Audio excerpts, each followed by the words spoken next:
तर बघा, आज तुम्हाला मी गुळ आंबा बनवून दाखवणार आहे. विदर्भातली खास रेसिपी आहे. वेळ लागत नाही आणि झटपट तयार होणार आहे.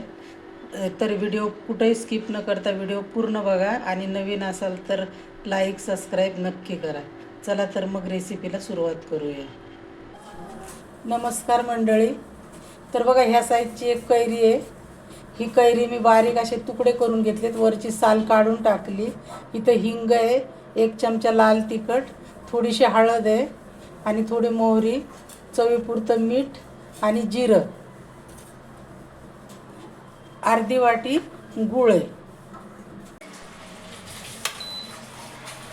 तर बघा, आता ही शेगडी चालू करते मी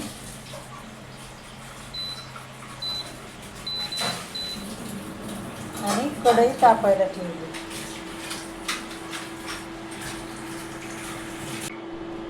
कढई तापली बघा. याच्यात थोडंसं तेल टाकलंय.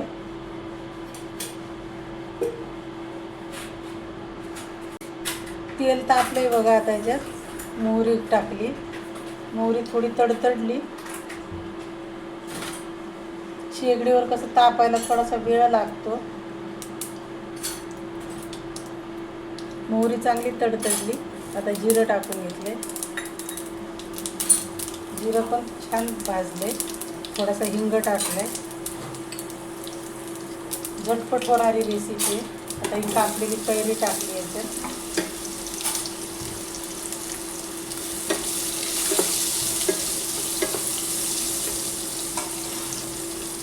थोडीशी हळद टाकायची.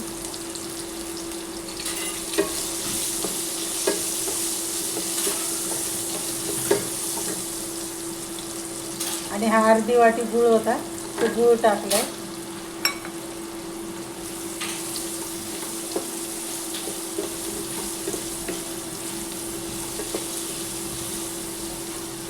आणि थोडंसं लाल तिखट.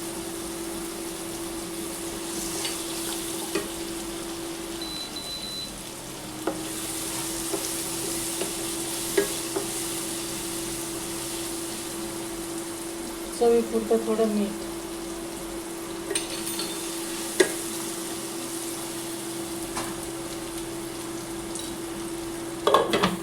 आधी याला गुळाचं पूर्ण पाक तयार होऊ देते. 2 मिनटं झाकून ठेवतो. त्याच्यात बघा थोडंसं पाणी टाकणार आहे.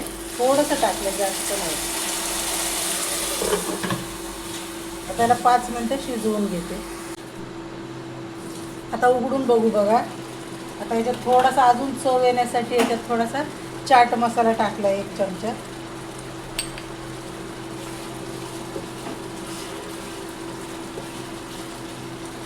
आता याला थोडंसंच पाणी आटवणार आहे याच्यात, कारण हा थोडा आपल्याला ओलसरच ठेवायचा आहे गोड आंबा. बस आता 1-2 उकळी येऊ देते याला.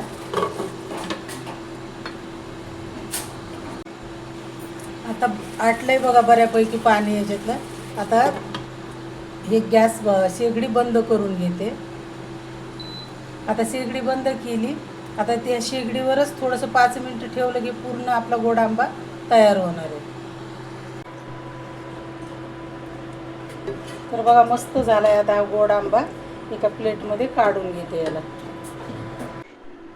तर बघा, झालाय आपला गोड आंबा बनवून तयार.